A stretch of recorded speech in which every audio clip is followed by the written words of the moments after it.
suppose eventually I have to get up. Joyous.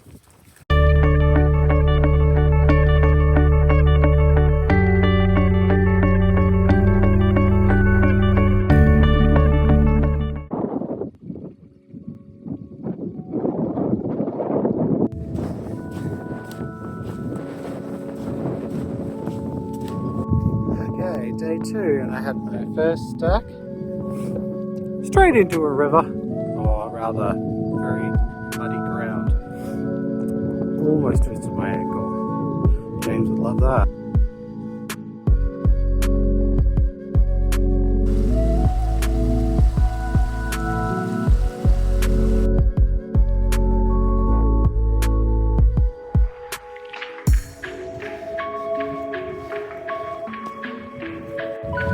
Some friends blocking the path. Hello. Move out of my way. I'm sorry, I really need to get through. I'm just going this way.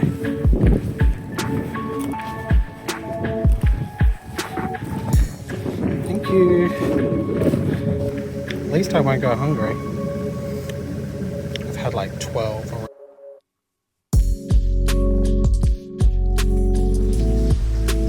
Oh, it hasn't stopped raining for, well, on and off for the last 24 hours, which has been joyous, which has been fun. Not really. I'm almost at Colden. I've been walking for 2 hours this morning, stopping to pick blackberries along the way, mind you. It's a very steep terrain. Nice to be down at the bottom of the valley now. Hopefully there's a spot where I can top up on water, because I am running low.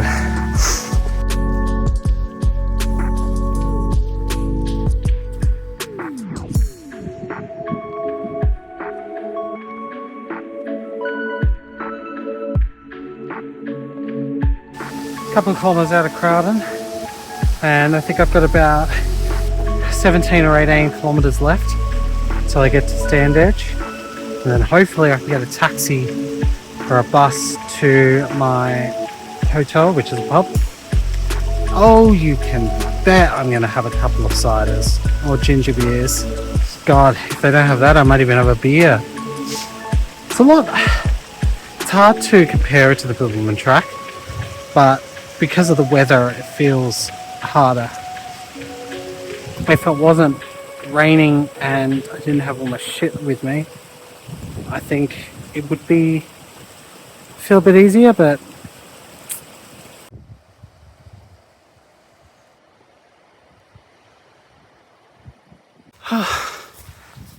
I am saturated from head to toe. It hasn't stopped raining, and God, what I wouldn't give for a warm shower and a dry bedroom. Not long now. It's been very difficult mentally. I've climbed up that entire thing. My mood had sunk despite every pep talk I gave myself. The relentless rain wasn't just uncomfortable, it was wearing me down.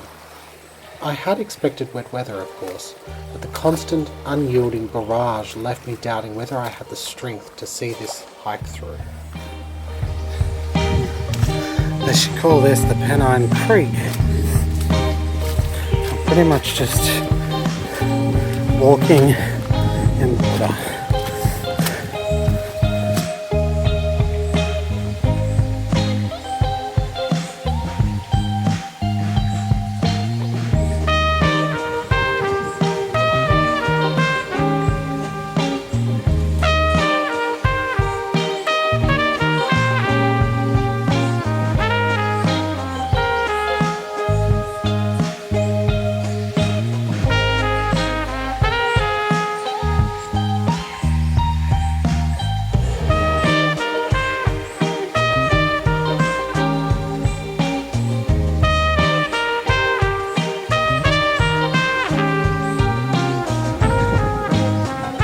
welcome to day 3 of Benjamin punishing himself for absolutely no reason.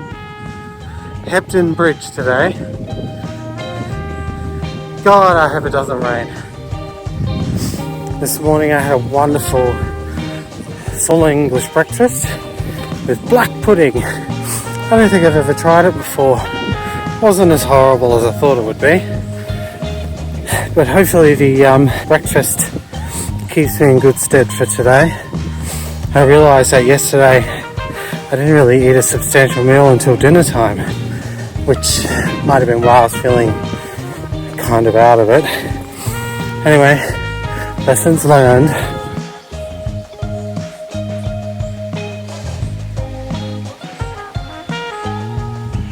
I don't want to get my hopes up.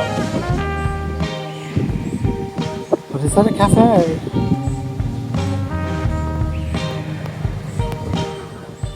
I've never been so happy to see a shipping container on the side of a road. Beautiful.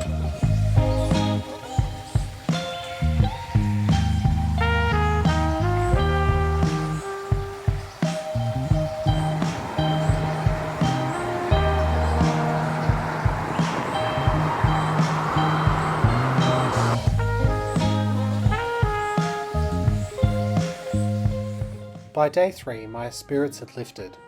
A good night's rest at the Old Bell Inn and the warmth of small town hospitality had done wonders for my mood. I'd even stocked up on lemon and ginger tea, adding it to my water bottles, a small touch of luxury that carried me along as I made my way towards Hebden Bridge.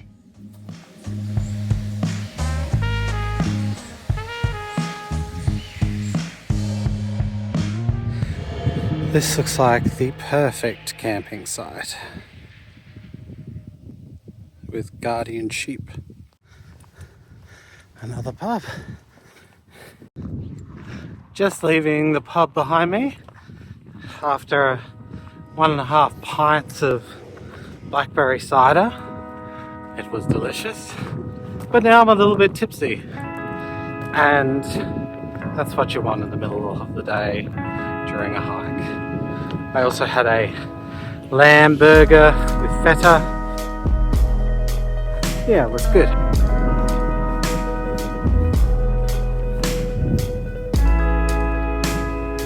Where are you going?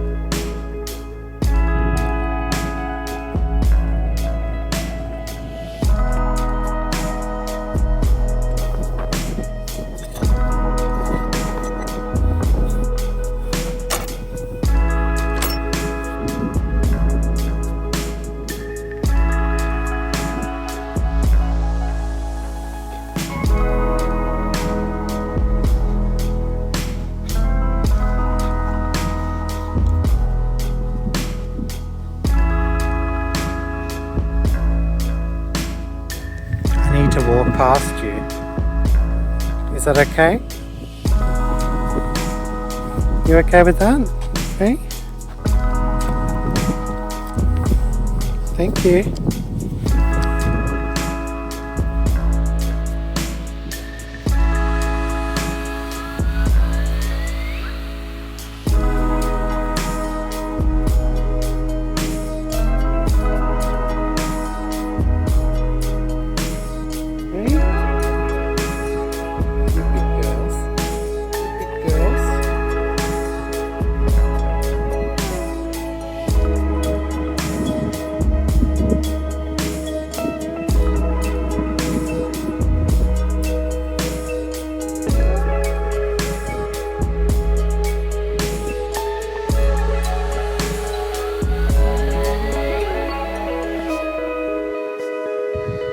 I am at the top of whatever it was called.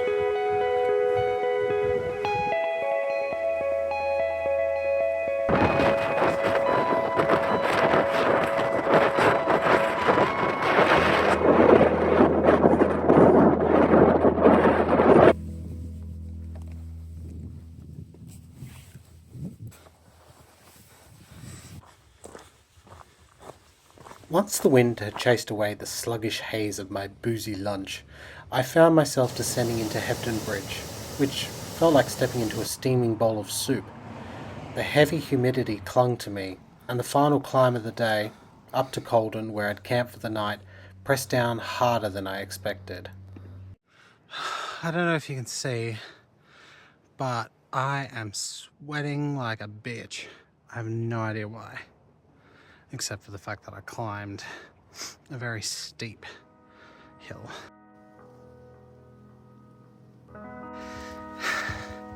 Today will be a 32 or a 31.5 kilometre day.